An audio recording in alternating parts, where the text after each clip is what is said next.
Shalom Bapak Ibu Saudara-saudaraku yang terkasih dalam Tuhan Yesus Kristus. Selamat pagi, salam sejahtera untuk kita semua dimanapun saudara-saudara berada. Selamat datang kembali di Renungan Kristen pada pagi hari ini.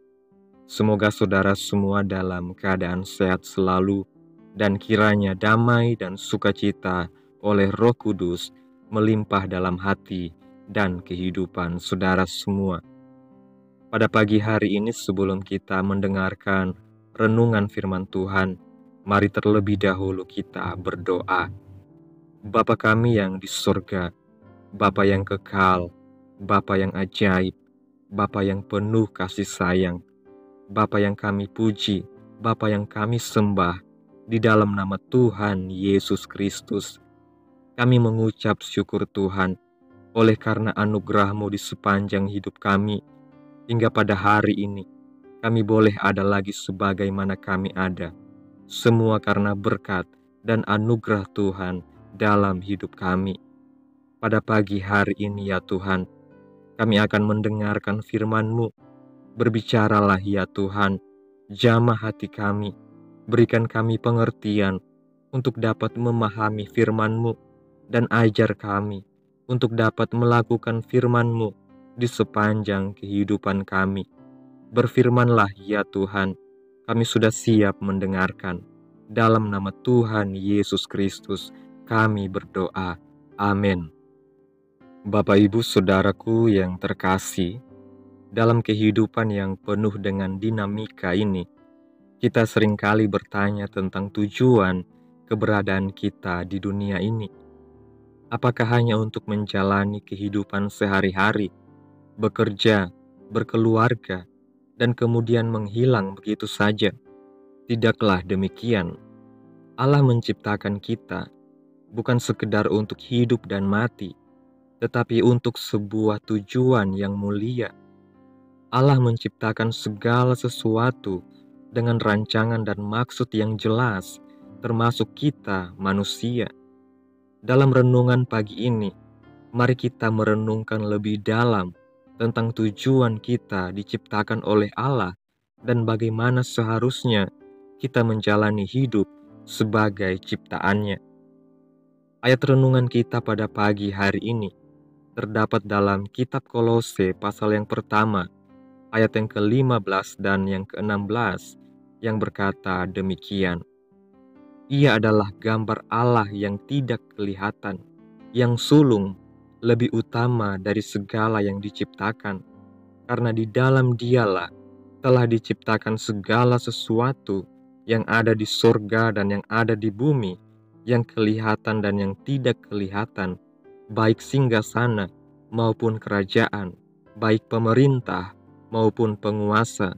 Segala sesuatu diciptakan oleh Dia dan untuk Dia. Bapak Ibu Saudaraku yang terkasih, Allah menciptakan segala sesuatu yang ada di sorga dan yang ada di bumi, yang kelihatan dan yang tidak kelihatan, baik singgasana maupun kerajaan, baik pemerintah maupun penguasa.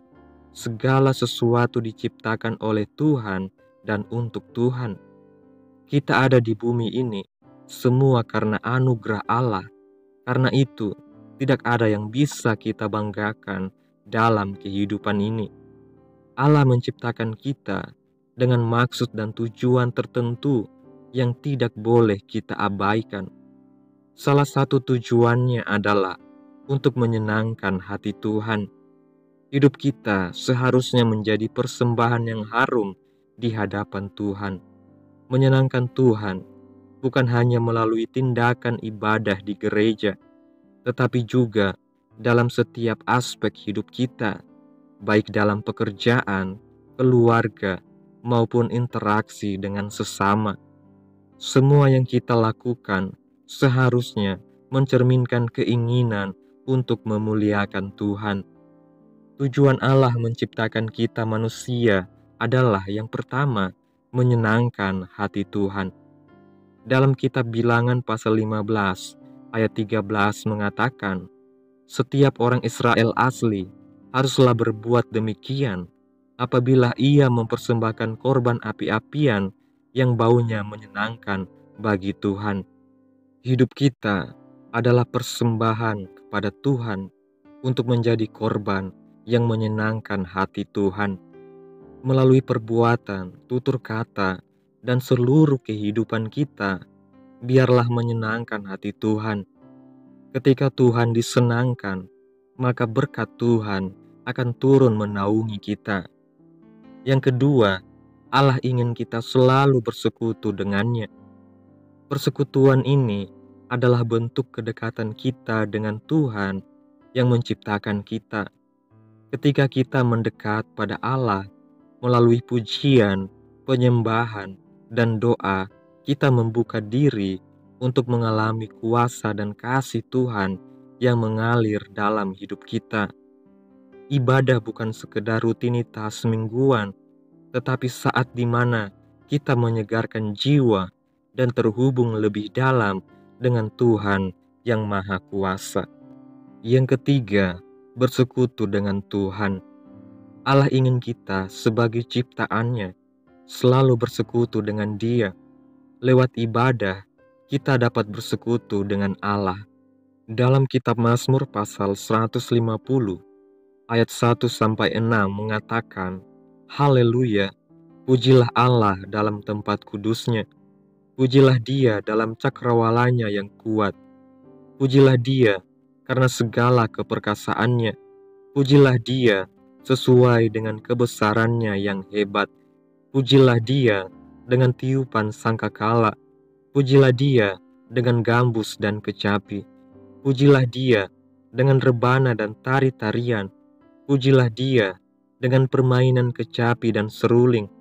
Pujilah Dia dengan ceracap yang berdenting. Pujilah Dia dengan ceracap yang berdentang.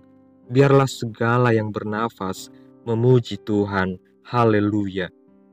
Bapak Ibu Saudaraku yang terkasih, kita harus senantiasa menyanyikan mazmur bagi Tuhan yang menyenangkan hati Tuhan dalam sebuah persekutuan. Dalam kitab Efesus pasal yang kelima, ayat yang ke-19 mengatakan, dan berkata-katalah seorang kepada yang lain dalam mazmur, kidung puji-pujian, dan nyanyian rohani. Bernyanyi dan bersoraklah bagi Tuhan dengan segenap hati. Ketika kita bersekutu dengan Tuhan, menyenangkan hati Tuhan, maka kita tidak mencari Tuhan yang mati. Artinya, lewat pujian kita, maka Allah bertata di atas pujian kita. Jadi, beribadah bukan persoalan diberkati atau tidak, tetapi itu tujuan Allah menciptakan kita. Akibat dari kita beribadah kepada Tuhan, maka janji berkat-Nya menjadi milik kita, yaitu Ia akan memberkati roti makananmu dan air minumanmu, dan akan menjauhkan penyakit dari tengah-tengahmu. Dapat kita baca dalam kitab Keluaran, pasal 23, ayat 25. Tetapi kamu harus beribadah kepada Tuhan Allahmu, maka Ia akan memberkati roti makananmu dan air minumanmu, dan aku akan menjauhkan penyakit dari tengah-tengahmu. Ibadah itu mutlak dilakukan oleh kita sebagai anak-anak-Nya. Dengan kita mencari Tuhan lewat ibadah, maka kita akan hidup. Seperti yang tertulis dalam kitab Amos pasal 5 ayat 4. Sebab beginilah firman Tuhan kepada kaum Israel, carilah aku, maka kamu akan hidup. Kalau kita mencari kerajaan-Nya dan kebenaran-Nya terlebih dahulu, maka semuanya akan ditambahkan kepada kita. Dalam persekutuan, kasih Allah mengalir dan janji berkat-Nya menjadi milik kita. Kasih persaudaraan dalam Tuhan, berkat-Nya besar. Rukun cinta satu sama lain, itu yang Tuhan inginkan dalam hidup kita. Selanjutnya, kita diingatkan bahwa kita dipanggil untuk hidup kudus dan tidak bercela. Kekudusan adalah kehendak Allah bagi setiap orang percaya, sebab tanpa kekudusan, kita tidak akan memandang wajah-Nya. Kekudusan bukan hanya soal moralitas, tetapi sebuah gaya hidup yang mencerminkan karakter Allah. Kita dipanggil untuk hidup berbeda dari dunia, menjadi terang dan garam bagi sesama, dan menjaga diri dari segala hal yang menajiskan. Yang keempat, hidup kudus dan tidak bercela. Allah menciptakan kita, tujuannya agar kita hidup kudus dan tidak bercela di hadapannya. Seperti yang tertulis dalam kitab Efesus pasal yang pertama, ayat yang keempat, sebab di dalam Dia, Allah telah memilih kita sebelum dunia dijadikan, supaya kita kudus dan tak bercacat di hadapannya. Karena yang bisa membuat kita sampai kepada Bapa di sorga adalah kekudusan. Sebab tanpa kekudusan, kita tidak akan memandang wajah Allah. Darah Yesuslah yang menguduskan kita, menyucikan kita dari segala dosa. Kita telah ditebus dengan darah Yesus, suatu harga yang mahal, yang telah menguduskan kita menjadi umat pilihan Allah. Untuk itu, muliakanlah Allah dengan tubuhmu. Allah menciptakan kita untuk menjadi mitra kerjanya dalam dunia ini. Kita dipanggil untuk menjadi terang dan garam, menjadi saksi yang hidup bagi Kristus dalam setiap aspek kehidupan. Apapun profesi kita bisa menjadi berkat bagi orang lain dan membawa mereka kepada Tuhan. Misi hidup kita adalah untuk menyebarkan kasih Kristus dan menjadikan semua bangsa murid-Nya. Inilah tugas mulia yang diberikan Allah kepada setiap orang percaya. Yang kelima, menjadi mitra kerja Allah. Allah menciptakan kita karena Ia ingin kita menjadi kawan sekerja Allah dalam melaksanakan amanat agung Yesus Kristus. Dalam Injil Matius pasal 28 ayat 19 dan 20 mengatakan, "Karena itu, pergilah, jadikanlah semua bangsa muridku, dan baptislah mereka dalam nama Bapa dan Anak dan Roh Kudus, dan ajarlah mereka melakukan segala sesuatu yang telah kuperintahkan kepadamu.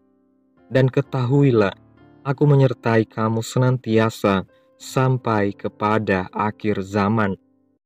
Menjadi mitra kerja Allah, apapun yang menjadi profesi kita, dimanapun kita berada, dapat menjadi berkat, saksi, dan terang bagi orang lain. Kita dapat membuat orang tertarik dengan Yesus, yaitu saat mereka melihat kehidupan kita boleh menjadi berkat bagi orang lain. Mitra kerja Allah selalu dilandasi dengan kasih dan berdoa bagi orang lain. Jangan jemu-jemu berbuat baik, karena apabila sudah datang waktunya, kita akan menuai jika kita tidak menjadi lemah. Hiduplah untuk Tuhan dan janji-janjinya menjadi milik kita. Kesimpulan renungan pada pagi hari ini, Allah menciptakan kita untuk tujuan yang mulia, menyenangkan Dia, bersekutu dengannya, hidup kudus, dan menjadi mitra kerja Allah. Mari jalani hidup ini dengan penuh syukur, menjalankan kehendak-Nya dengan setia, dan menjadi berkat bagi sesama. Dalam segala hal, marilah kita senantiasa memuliakan Tuhan. Amin. Tuhan Yesus memberkati. Demikianlah renungan firman Tuhan pada pagi hari ini.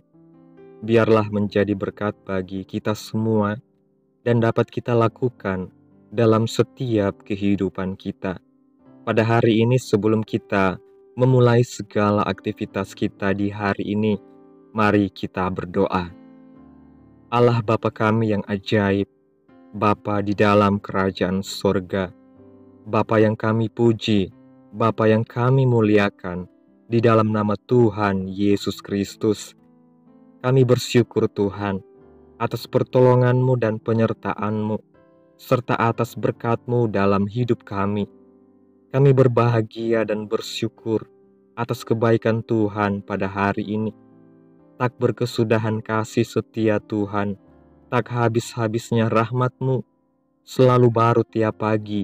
Besar kesetiaan Tuhan dalam hidup kami. Kami bersyukur atas firman-Mu pada pagi hari ini. Kami bersyukur atas kasih dan anugerah-Mu yang melimpah dalam hidup kami. Ajarkan kami untuk hidup sesuai dengan tujuan-Mu, untuk menyenangkan-Mu, bersekutu dengan-Mu, hidup kudus, dan menjadi terang bagi dunia. Berikan kami kekuatan untuk terus berpegang pada janji-Mu dan setia dalam melayani-Mu. Kiranya apa yang telah Engkau firmankan pada pagi ini dapat kami tanam dalam hati kami masing-masing, dan kuatkanlah kami untuk melakukan apa yang Engkau firmankan sesuai dengan kehendak-Mu. Biarlah perkataan-Mu menyegarkan jiwa kami, menghidupkan hati yang lemah dan lesu, dan membangkitkan harapan dan kasih. Berkati umat-Mu yang sudah mendengarkan firman Tuhan pada pagi ini. Berkati di setiap saat, tempat, dan kondisi hidup mereka, agar senantiasa selalu merindukan dan membutuhkan firman-Mu sebagai pelita kebenaran yang memerdekakan dan penghiburan yang menguatkan. Ajarilah kami bahasa firman-Mu dan bimbinglah kami untuk selalu hidup sesuai kehendak-Mu, agar kami selalu dekat kepadamu. Terima kasih Tuhan Yesus, buat kesempatan hidup yang masih Engkau berikan. Kami mau pakai untuk hormat dan kemuliaan nama-Mu. Segala pergumulan dan persoalan hidup kami serahkan di dalam tangan-Mu. Engkau yang akan menyelesaikannya bagi kami. Kami hanya berharap kepadamu. Hamba berdoa ya Tuhan, buat saudara-saudaraku yang sudah mendengarkan renungan pada pagi ini, yang saat ini sedang mengalami sakit penyakit, pergumulan masalah, kebutuhan ekonomi. Kiranya Engkau jamah, sembuhkan sakit mereka, pulihkan keadaan mereka, berkati perekonomian mereka, serta berikan jalan keluar di setiap pergumulan masalah yang mereka sedang hadapi. Dan ajarlah kami ya Tuhan, untuk selalu berharap dan percaya sepenuhnya hanya kepada Tuhan Yesus. Kiranya Tuhan Yesus terus memberkati kehidupan kami, keluarga kami, sanak saudara kami, daerah tempat tinggal kami, bangsa dan negara kami, pemerintah kami. Biarlah semuanya dalam perlindungan Tuhan, dan jadilah sesuai kehendak-Mu yang terbaik dalam kehidupan kami. Pada hari ini ya Tuhan, kami anak-anak-Mu akan melakukan berbagai aktivitas. Kami akan bekerja dan menjalankan tanggung jawab kami. Kiranya Tuhan yang mampukan. Kami serahkan seluruh rencana dan agenda hari ini ke dalam tangan Tuhan. Biar Tuhan yang berkarya, dan biarkan semua rencana sesuai dengan kehendak-Mu, ya Tuhan Yesus yang baik. Tutup bungkus kami oleh kuasa darah-Mu. Hindarkan kami dari segala kecelakaan, marah bahaya, sakit penyakit, orang-orang jahat, kuasa-kuasa kegelapan, iblis, bencana-bencana alam. Tuhan singkirkan, Tuhan jauhkan, Tuhan hancurkan semuanya itu hanya di dalam nama Yesus. Ampuni dosa dan kesalahan kami. Jadikan kami pribadi yang lebih baik setiap harinya. Jagai kehidupan keluarga kami. Berikan kami kesehatan dan tuntun kami ke jalan yang benar. Terima kasih Tuhan Yesus. Inilah yang menjadi doa kami. Mari sama-sama kita berdoa. Bapa kami. Bapa kami yang di surga, dikuduskanlah nama-Mu, datanglah kerajaan-Mu, jadilah kehendak-Mu di bumi seperti di surga. Berikanlah kami pada hari ini makanan kami yang secukupnya, dan ampunilah kami akan kesalahan kami, seperti kami juga mengampuni orang yang bersalah kepada kami. Dan janganlah membawa kami ke dalam pencobaan, tetapi lepaskanlah kami daripada yang jahat, karena Engkaulah yang mempunyai kerajaan, dan kuasa, dan kemuliaan, sampai selama-lamanya. Amin.